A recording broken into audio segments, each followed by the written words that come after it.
السلام علیکم دوستو، میاں بیوی کی ضیافت سے خوش ہو کر اللہ تعالیٰ ہنس پڑے۔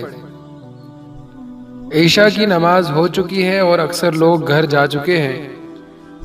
رحمت العالمین صلی اللہ علیہ وسلم کے ساتھ کچھ ہی صحابہ مسجد میں رہ گئے ہیں۔ اچانک ایک مسافر مسجد میں داخل ہوتا ہے۔ ناقابل برداشت بھوک کی وجہ سے اس سے رہا نہیں جاتا اور خدمت اقدس میں حاضر ہو کر یوں: اے اللہ کے رسول، مجھے اس وقت سخت بھوک لگی ہے۔ دوسرے الفاظ میں زبان حال سے وہ یوں کہنا چاہ رہا ہو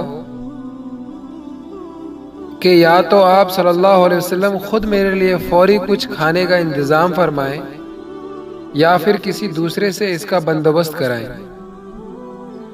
رحمت العالمین صلی اللہ علیہ وسلم کے دل میں خواہش پیدا ہوئی کہ اس اجنبی مسافر کی خدمت اور ضیافت کی سعادت خود حاصل کریں۔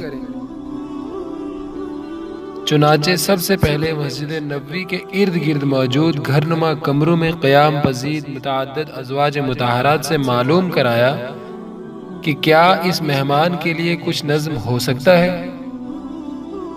ہر جگہ سے یہی جواب آیا کہ آج ہمارے گھر میں سوائے پانی کے کچھ بھی نہیں۔ اپنے کسی گھر سے اس کا نظم نہ ہو سکنے کی اطلاع پر آپ صلی اللہ علیہ وسلم نے اس وقت مسجد میں موجود صحابہ رضی اللہ تعالیٰ عنہ سے ارشاد فرمایا: تم میں سے اس مسافر مہمان کی مہمان نوازی کا شرف جو حاصل کرے گا، اللہ اس پر رحم کرے گا۔ یہ خوشخبری سن کر ایک انصاری صحابی نے عرض کیا: یا رسول اللہ، میں اس کے لیے تیار ہوں، اور کہہ کر وہ ان کو اپنے ساتھ اپنے گھر لے گیا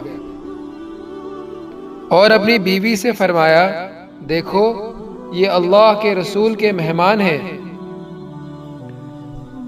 ان کی ضیافت میں کسی طرح کی کمی نہ کرنا۔ یہ سن کر وہ کہنے لگی: اس وقت تو گھر میں خود ہمارے لیے کھانا نہیں ہے، صرف بچوں کے لیے تھوڑا سا رکھا ہے۔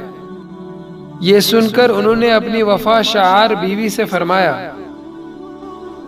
تم بچوں کو کسی بہانے سلا دو، پھر چراغ جلاؤ اور مہمان کے لیے کھانا لگاؤ۔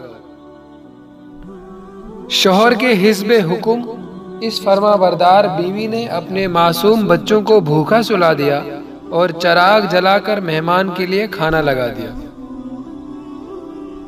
جب مہمان کھانے لگا تو چراغ درست کرنے کے بہانے اس انصاری صحابی نے جا کر اس چراغ کو بجھا دیا تاکہ مہمان کے لیے کھانے میں کمی نہ ہو اور وہ اندھیرے میں یہ سمجھتا رہے کہ میزبان بھی کھا رہا ہے۔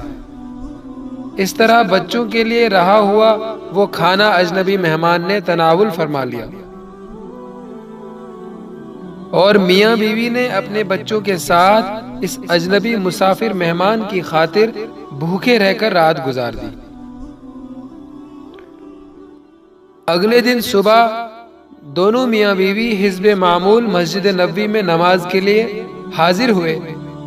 آپ صلی اللہ علیہ وسلم نے ان کو دیکھ کر فرمایا: رات تم دونوں میاں بیوی کے اس عمل ضیافت سے خوش ہو کر اللہ تعالیٰ ہنس پڑے اور تمہارے متعلق سورہ حشر میں یہ آیت نازل فرمائی: